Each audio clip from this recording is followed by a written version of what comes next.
Early in the 20th century, Chicago became the wonder of the world after engineers reversed the flow of the Chicago River. But now the Alliance for the Great Lakes says it could be time to undo some of those engineering marvels. Rich Samuels tells us why as we continue our Chicago Matters series, Growing Forward.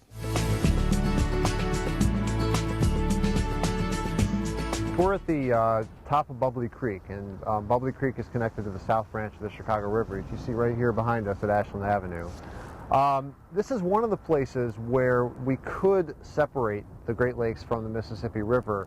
By Mississippi River, we mean not just the river itself, but its entire drainage system that stretches from the Rockies to the Appalachians and from Canada to the Gulf of Mexico. By Great Lakes, we're talking about the largest chain of freshwater bodies on the planet. In its recently released report, the Alliance for the Great Lakes says it may be time to separate the two.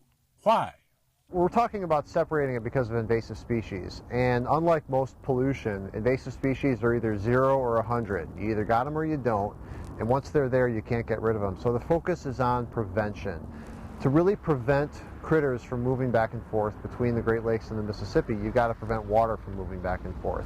So what we're talking about is pretty simple, a physical separation, a wall that would separate these two watersheds the way they used to be. The Chicago waterway system today is a far cry from the way it was at the end of the 19th century. Canals have been built for navigation and the flow of the Chicago River reversed for sanitation. But the Alliance now proposes a physical barrier, perhaps on the south branch of the Chicago River. Exactly. You know, stop the water from moving, you stop the critters from moving.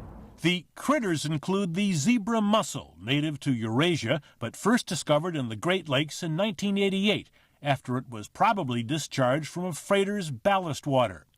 And there's the round goby, another Eurasian native, first noted in the Great Lakes in 1995 after it too was probably discharged from ballast. The zebra mussel is notorious for clogging water intake pipes, the goby for displacing native fish through its voracious appetite. But by 2002 there was a new and potentially greater threat. Asian carp, originally imported to perform cleanup duties in Arkansas catfish farms, had escaped into the Mississippi River and found their way up the Illinois. As a consequence of their diet and their mass, they displaced native species. Noted for their jumping when disturbed, they seem to be headed upstream toward Lake Michigan.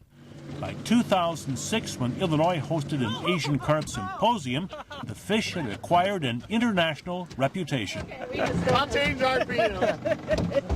was unbelievable. Never seen anything like it in my life. Even though this is your profession? This is my profession, and I've never seen fish jump that high. I've never seen that many jump, and certainly not anything that big. In May of 2003, Mayor Daley and the U.S. Fish and Wildlife Service convened a scientific summit to see if there was an effective way of keeping the fish out of the Great Lakes. The recommendation of the full group really was that if you want to really be effective at stopping the spread of invasive species, you have to ultimately close the door, close the revolving door. And that meant some kind of physical or hydrological separation between the two drainages so that there is no physical movement of water between the two. In other words, precisely what the Alliance wants to happen here now. But the only barrier in place presently is an electrical barrier on the Sanitary and Ship Canal near Romeoville. It began as a temporary demonstration project. The demonstration barrier went into operation in April 2002. The idea was to demonstrate a technology that could stop the movement of fish through the Chicago Sanitary and Ship Canal. The round goby was the fish the demonstration barrier originally targeted, but it had already passed the barrier by the time the juice was turned on here. The Asian carp became the new target, and construction of a second permanent barrier was begun in the fall of 2004. The cables will be run through here that will connect and provide the electrical charge into the system, and then we'll have a backup powerhouse that's sitting where you see them laying out the formwork for the powerhouse off to your right over here.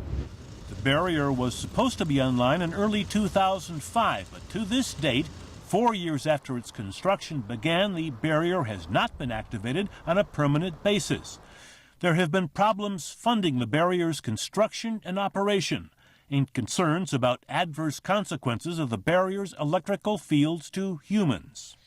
In particular, concerns about what the barrier's effect would be on people if they fell into the electrified water.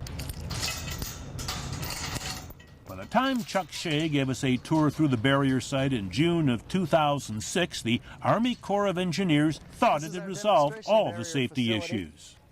When do you figure this actually will be fully operational? We're shooting for the end of the month of June.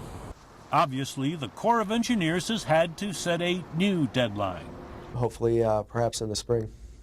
Many experts now believe that even if the permanent electrical barrier were functional, it would not be the best solution. We have to go beyond that. It's an interim step, a necessary one, and one that was most readily doable, but we all realized it wasn't the permanent solution. Prevention is the name of the game.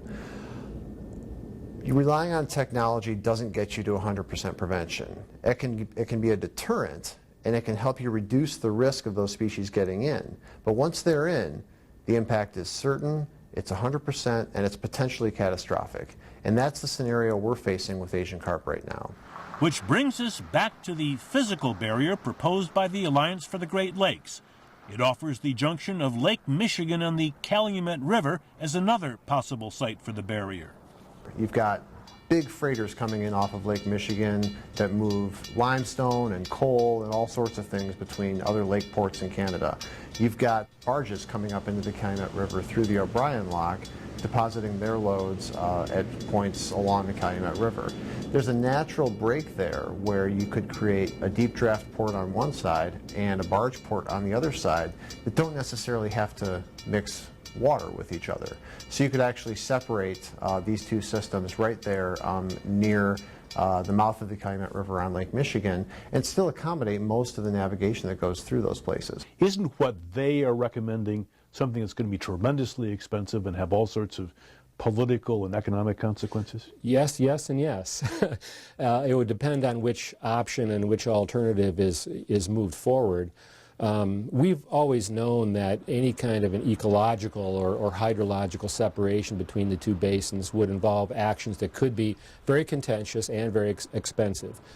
But we haven't gone through the process of really negotiating out the terms and conditions of that yet with the various interests that would be involved. I think that debate's already happening. I do think that we need a bit of a push to make sure we stay on track. We've seen these delays with the electrical barrier project that suggests that the urgency of this problem may not be getting through, or that the urgency of the threat may not be completely understood by everybody that needs to understand it. It's a balance, though. Every scenario has impacts to recreational navigation, commercial navigation, and the flow of water. The Chicago waterway system, as it exists today, exists because we wanted to move our wastewater away from Lake Michigan downstream into the Illinois River. What that's evolved into is a system that is designed to move not only the 2 billion gallons of water a day that Illinois is allowed to divert out of Lake Michigan, but all the storm water that comes down during extreme storm events. And that water's got to go somewhere. So every potential scenario for separation is going to have impacts that are going to need to be balanced against each other. Moreover, separation from the Mississippi would not wall off the Great Lakes from invasive species that might enter through the St. Lawrence Seaway. Meanwhile, the nearest Asian carp remain on the Illinois River, about 30 miles southwest of the Romeoville barrier. For Chicago Tonight, this is Rich Samuels. As always, we welcome your feedback on our Chicago Matters series going forward. Just go to our website, WTTW.com/Chicago Tonight. We'll also show you how you can download the report issued by the Alliance for the Great Lakes.